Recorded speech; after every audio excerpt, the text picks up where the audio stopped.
All right, let's dive in. Have you ever picked up a metal tool, marveled at a skyscraper, or even seen a tiny medical implant and wondered, how do we get such an incredible range of properties from metals? Yeah, it's amazing, isn't it? From super strong to incredibly flexible, from hard as a rock to easily shaped. Often, the secret lies in something called phase transformations. Exactly. Today, we're taking a deep dive into how materials change their internal structure and why that fundamental shift is crucial for their ultimate performance. It really is the key to unlocking so much potential in materials. Our mission today is to pull out the most important insights from a core text in materials science, focusing on phase transformations. We're going to explore how metals literally reorganize themselves, Uh-huh. from the formation of new atomic scale clusters to how different heat treatments lead to wildly different microstructures in alloys like steel, and what that means for their real-world strength and durability. Right. Think of this as your essential guide to understanding the foundational science behind designing the materials that shape our world. Let's do it. So beyond the textbook, why should any of us deeply care about how phases transform? Here's where it gets truly fascinating. Precisely. The incredible versatility of metallic materials isn't just about what they're made of, but how we can manipulate their internal architecture. Their mechanical properties, things like strength, hardness, and how easily they can be bent or stretched, their ductility Right. can be controlled over a massive range. While we've discussed strengthening techniques before, like refining grain size or adding alloying elements, Chapter 7 stuff. right. But phase transformations offer an even more powerful set of tools to fine-tune a metal's microstructure. So at its core, what is a phase transformation? It sounds like a big change. It is. A phase transformation is essentially an alteration in the number, character, or, both, Wow. of the distinct phases present within a material.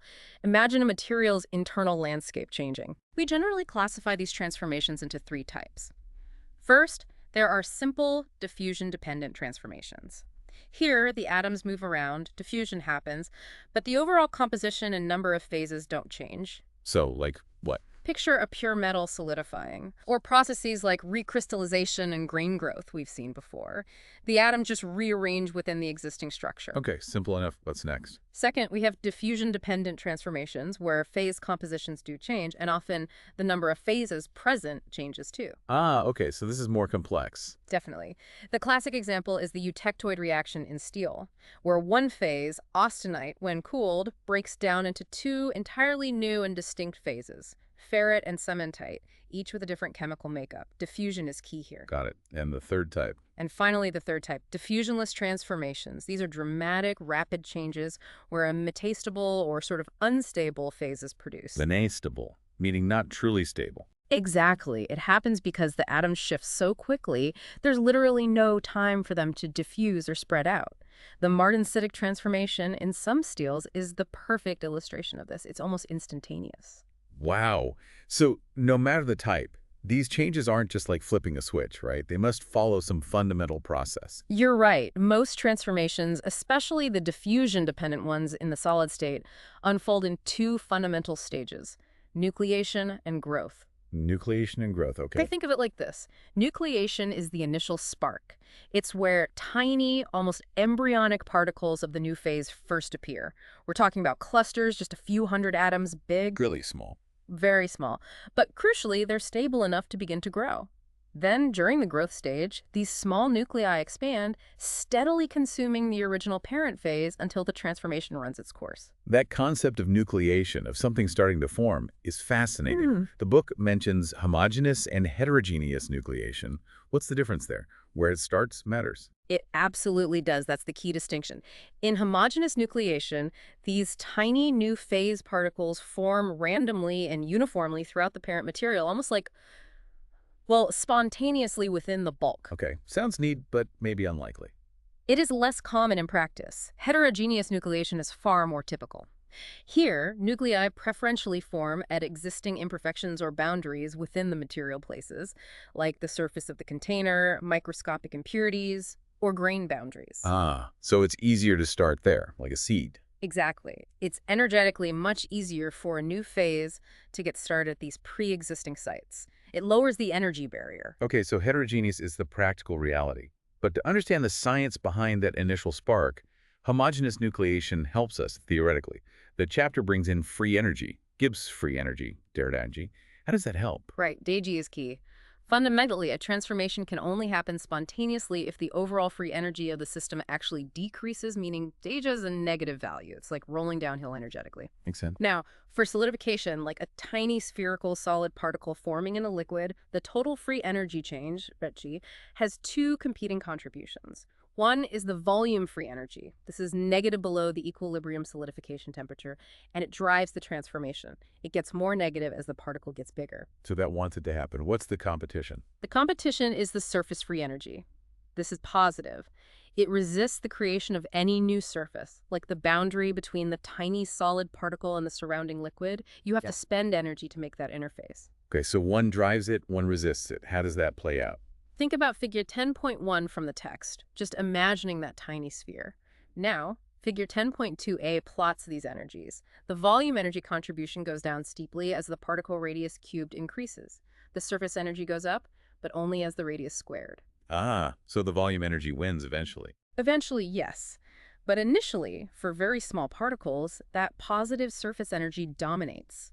So if you combine them, as shown in figure 10.2b, the total free energy change first increases, goes through a maximum, a hump, and then starts to decrease. So it has to get over that hump. What's the significance of that peak? That peak is crucial. It represents the critical free energy AG. It's an activation energy barrier that must be overcome for a stable nucleus to form. The radius at this peak is the critical radius, r. So smaller than r. Any particle smaller than r is just an embryo. It's unstable and will likely shrink and redissolve.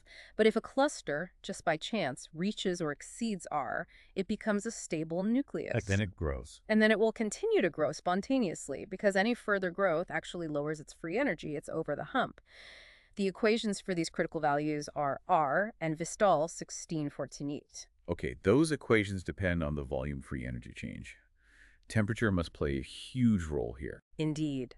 That volume free energy change is directly a function of temperature. Specifically, it's related to how far you are below the equilibrium solidification temperature, Tm. The formula is OHF TMT Tm, where OHF is the latent heat of fusion. So the colder it gets. The further you cool below Tm, the more negative dew becomes. And looking back at the equations for R and Mg, this means both the critical radius and the activation energy barrier decrease as the temperature drops. Figure 10.3 shows this clearly. Lower temperatures make nucleation energetically easier. Easier energetically. But is there a catch? There's a competing effect. While lower temperatures increase the number of stable nuclei by making org smaller, that's shown in figure 10.4a based on the equation nsk1xptkT, they also reduce atomic mobility. Ah, the atoms slow down. Exactly. The frequency of atoms actually attaching to a nucleus, Vd, which depends on diffusion, decreases exponentially with lower temperatures. That's described by Vd equals K2 xp q dkt, and shown in figure 10.4b. So two opposing trends. What's the net result? The net result, the actual nucleation rate, n, which depends on both the number of stable nuclei and the attachment frequency, n is proportional to n times Vd, exhibits a maximum at some intermediate temperature. Figure 10.4c shows this beautifully. The rate initially increases as you cool, reaches a peak, and then drops off again because atoms just get too sluggish at very low temperatures. This explains supercooling or undercooling then. Precisely. Supercooling is the phenomenon where you have to cool a liquid below its equilibrium solidification temperature, Tm, before you get an appreciable nucleation rate and solidification actually starts. For homogeneous nucleation, this supercooling can be significant, hundreds of degrees for some metals like gold or iron, as you see in table 10.1. And that brings us back to why heterogeneous nucleation is so much more practical. Exactly. In real situations, you often only need a few degrees Celsius of supercooling. Why? Because the activation energy barrier is lowered when nuclei form on pre-existing surfaces or interfaces. Like those impurities or container walls we mentioned? Right. These sites effectively reduce the surface-free energy component of the barrier, making it easier for nucleation to occur. How does that look energetically? If you picture figure 10.5, showing a solid particle nucleating on a flat surface, there are now three interfacial energies involved. The critical radius, r, is actually the same as for homogeneous, But the activation energy barrier for heterogeneous nucleation, GAET, is smaller than the homogeneous one, ACOM. It's reduced by a factor S that depends on how well the liquid wets the surface, represented by the angle HOR. So the energy hump is lower. Much lower. Figure 10.6 shows this schematically. The heterogeneous curve has a significantly lower peak. This means heterogeneous nucleation happens much more readily and requires a much smaller degree of supercooling, GAET, compared to the TOM. You can see the nucleation rate curve shifted to much higher temperatures in figure 10.7. Okay, so the nucleus forms, it's stable. Then the growth stage begins. How does that proceed? Growth happens by long-range atomic diffusion. Atoms in the parent phase have to migrate across the phase boundary and attach themselves to the growing nucleus.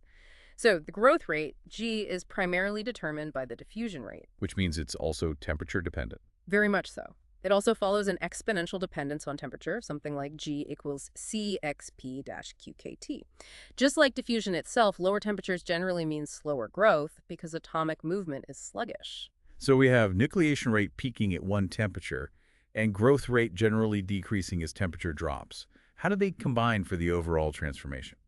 The overall transformation rate is essentially a product of the two, the rate at which new particles start and the rate at which they grow. Figure 10.8 shows this schematically. The overall rate curve also tends to have a maximum, often similar to the nucleation rate curve, but maybe shifted slightly depending on the specifics. This temperature dependence of the overall rate is the absolute key to controlling microstructure through heat treatment. And that leads directly to those characteristic C-shaped curves that are so important in material science, right? The KTT diagrams. Precisely. If you plot the logarithm of the time required for a transformation to reach a certain fraction of completion, say 50% completion, often called T0.5, versus temperature, you get these distinctive C-shaped curves. Figure 10.9 shows how the transformation rate curve, figure 10.9a, which peaks, is essentially an inverse mirror image of the log time curve, figure 10.9b, which forms the C shape.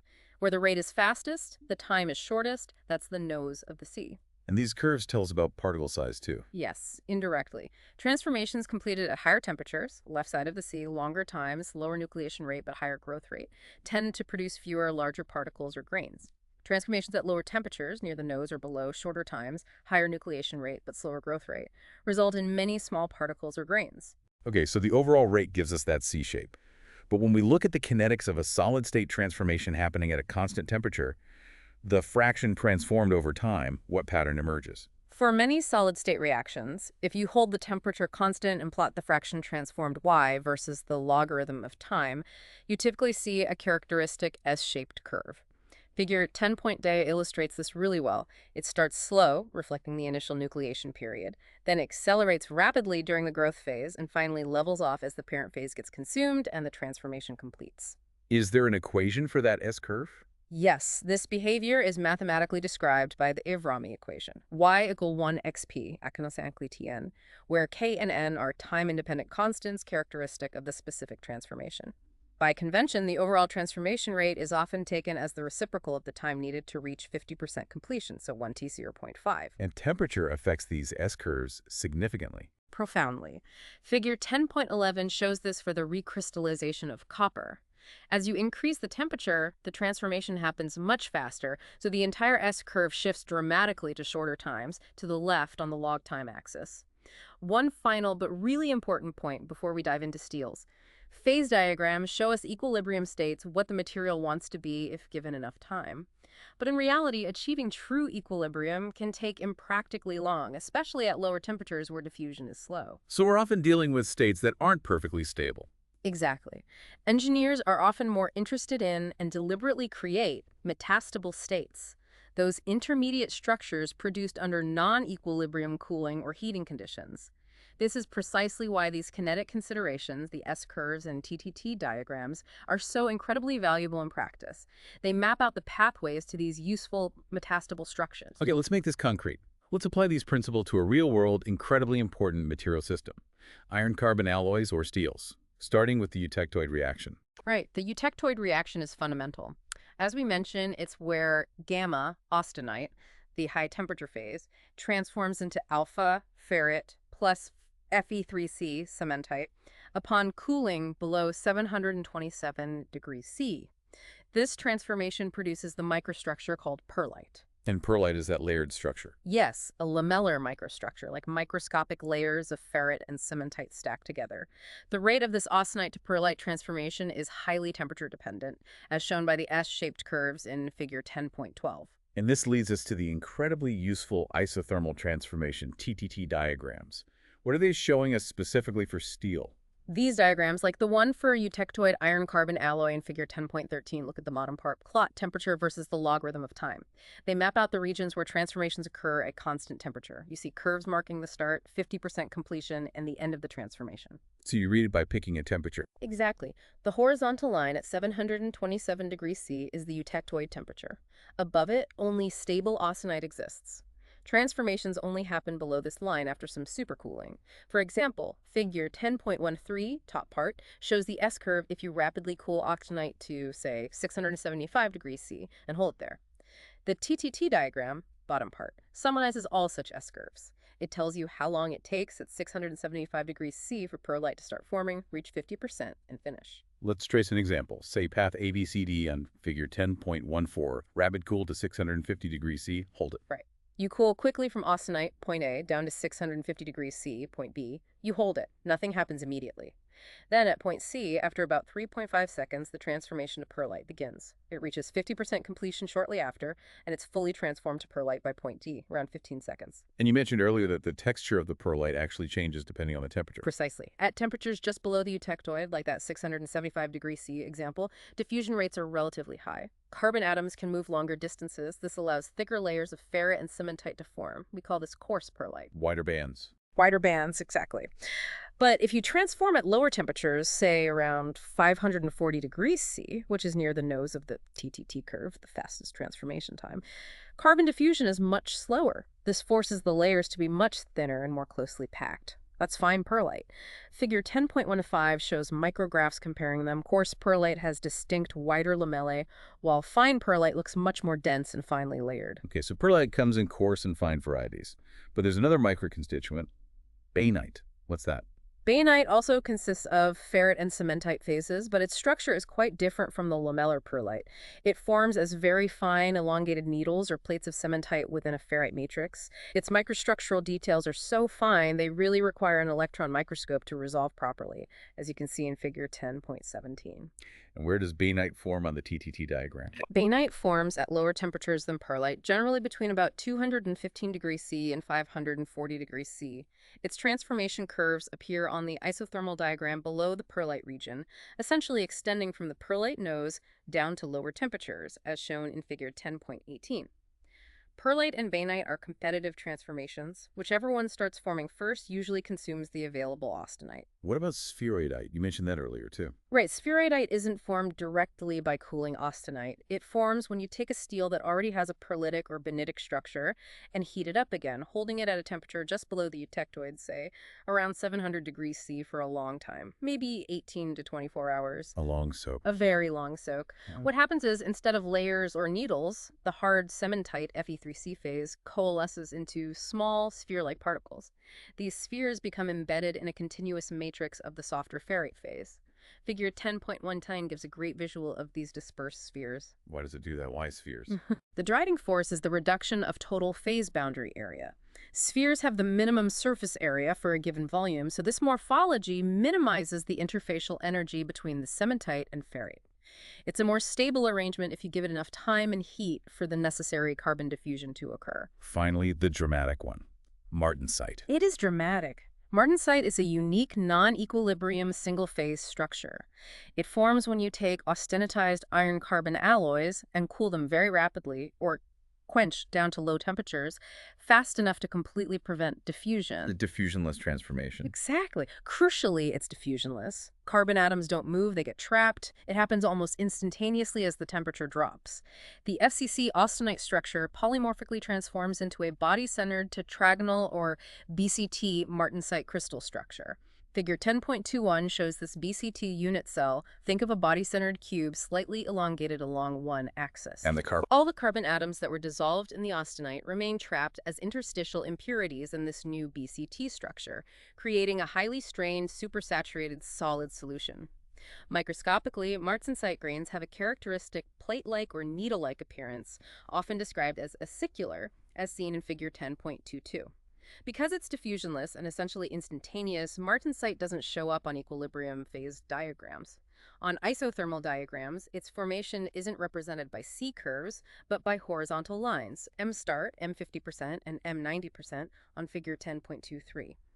These indicate the specific temperatures at which the transformation begins, reaches 50% completion, and is nearly finished, say 90%.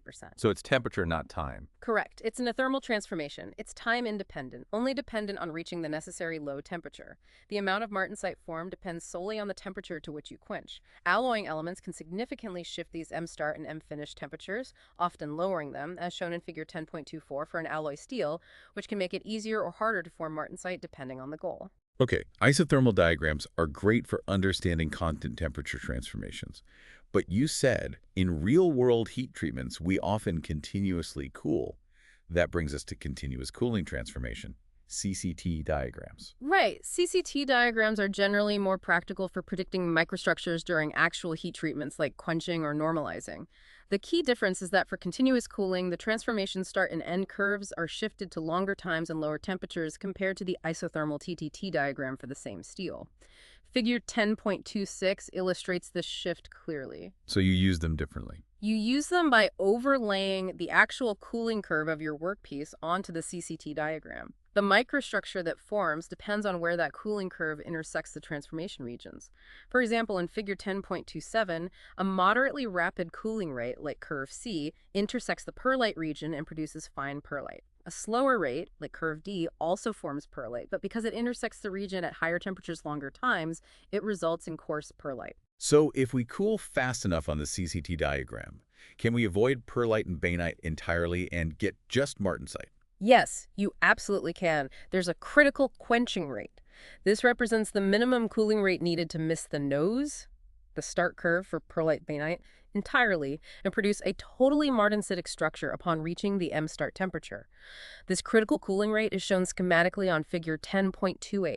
Faster than critical means all martensite. Yes. Cooling faster than this critical rate ensures you bypass the diffusion control transformations and end up with 100% martensite.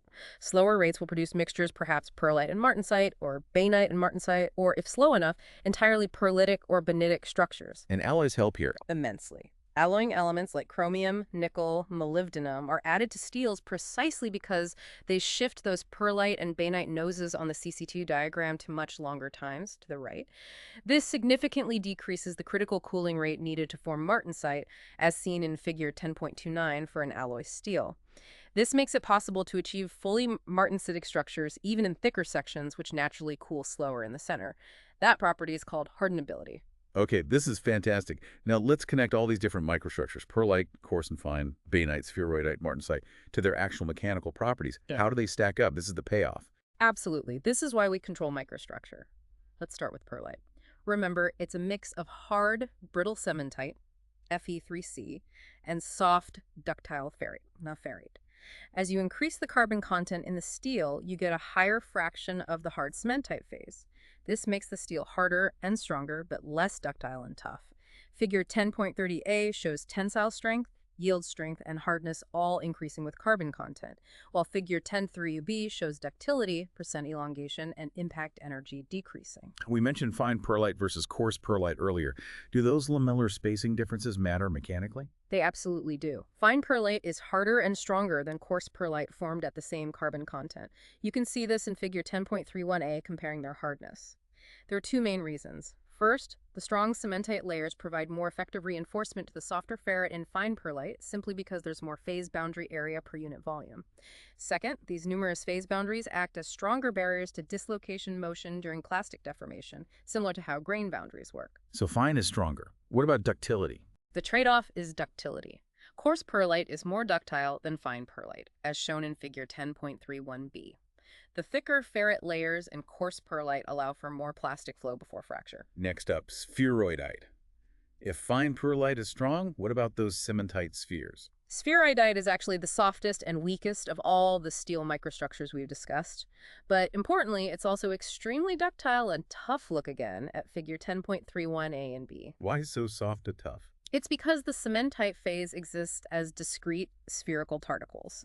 This morphology minimizes the total interfacial boundary area, which means there's less reinforcement of the ferrite matrix and much less impedance to dislocation motion compared to the continuous layers in perlite.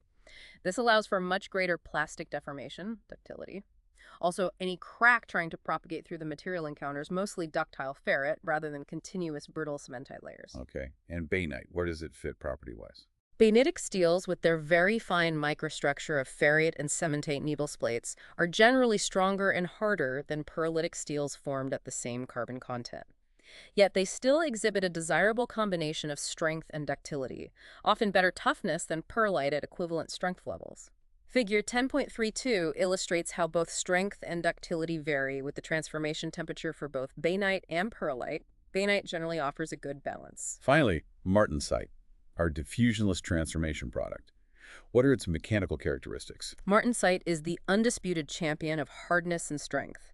It is by far the hardest and strongest, but also the most brittle of all these microstructures, with essentially negligible ductility. It will fracture before it bends significantly. Why is it so hard? Is it the BCT structure? Its hardness primarily depends on the carbon content, as shown clearly in figure 10.33. The extreme hardness isn't really due to the microstructure in the same way as perlite, since it's single phase, but rather due to two factors: the very effective hindering of dislocation motion by the trapped interstitial carbon atoms, a potent solid solution strengthening effect, and the relatively few active slip systems available in the BCT crystal structure compared to FCC or BCC. Any downsides besides brittleness? Yes. One practical issue is that the transformation from FCC austenite to BCT martensite involves a net volume increase. This expansion can create significant internal stresses, especially in larger parts quenched rapidly, sometimes leading to distortion or even cracking. So martensite is super hard, but too brittle for most direct uses. How do we make it more useful? That's where tempering comes in. It's a crucial heat treatment applied after quenching to form martensite. Tempering involves reheating the martensitic steel to a temperature below the eutectoid point, typically somewhere between 250 degrees and 650 degrees C, and holding it there for a specific time. What does tempering do? It achieves two main things. It relieves the internal stresses induced by quenching, and it significantly enhances the ductility and toughness of the material, sacrificing some hardness and strength in the process. During tempering, the unstable single-phase BCT martensite decomposes. It transforms into tempered martensite. What is tempered martensite? Tempered martensite is a composite microstructure consisting of extremely small and uniformly dispersed cementite particles within a continuous matrix of ferrite.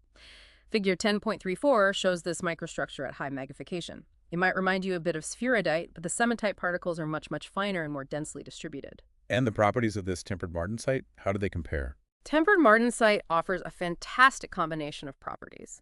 It can be nearly as hard and strong as the original martensite, depending on the tempering temperature, but with substantially improved ductility and toughness.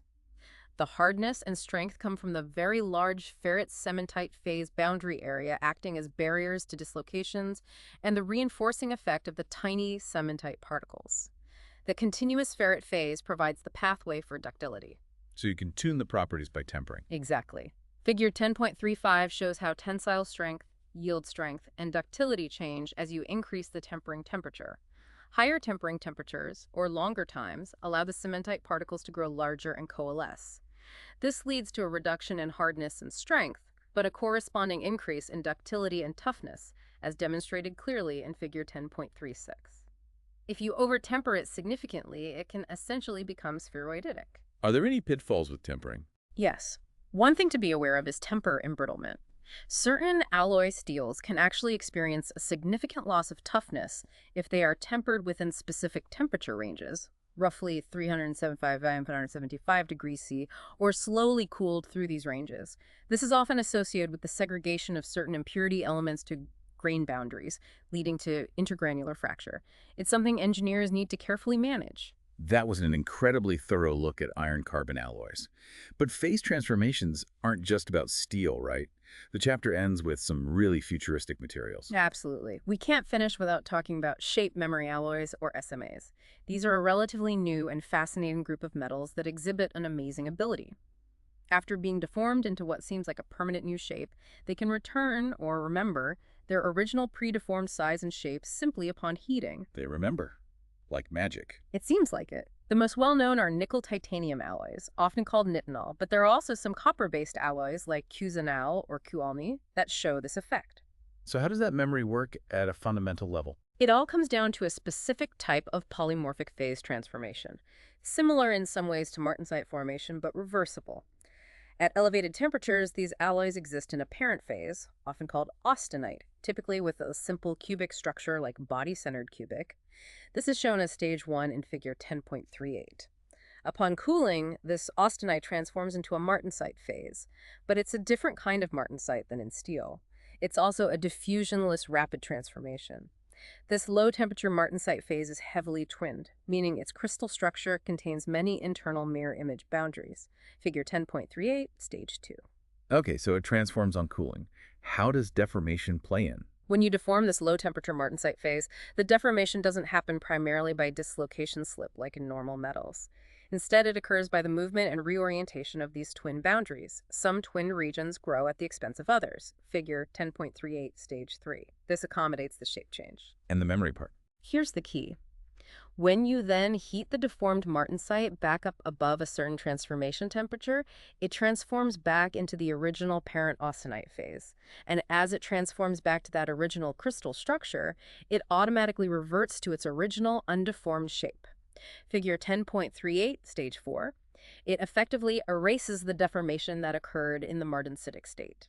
That's incredible. So it's not really plastic deformation, nor is it simple elastic springback. Correct. It's often termed thermoelastic deformation because the deformation appears permanent at low temperature but is non-permanent recoverable when the material is subsequently heat-treated.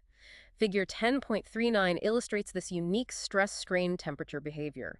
These materials can recover truly significant amounts of strain, sometimes up to 8%, which is huge compared to convectional elastic limits. What are some real-world applications for these amazing smart materials? They're finding uses in a surprisingly wide range of applications. One significant early use was in weldless shrink-to-fit pipe couplers, especially for aircraft hydraulic lines and undersea pipelines.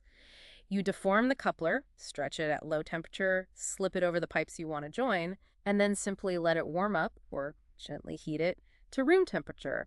As it transforms back to austenite, it shrinks forcefully, creating an incredibly tight, reliable seal. Clever. What else?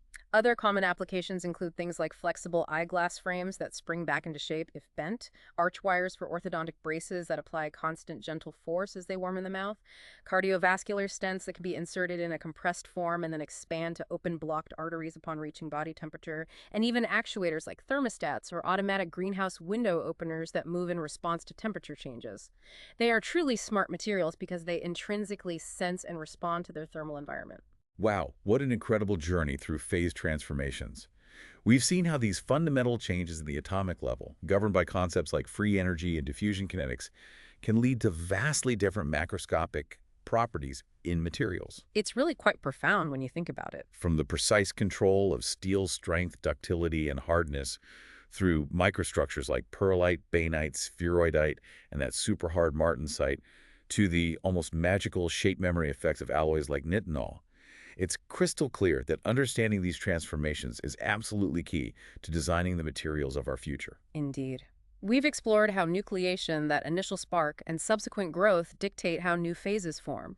We've seen how isothermal and continuous cooling diagrams act as our essential roadmaps for heat treatments, allowing us to navigate pathways to desired microstructures.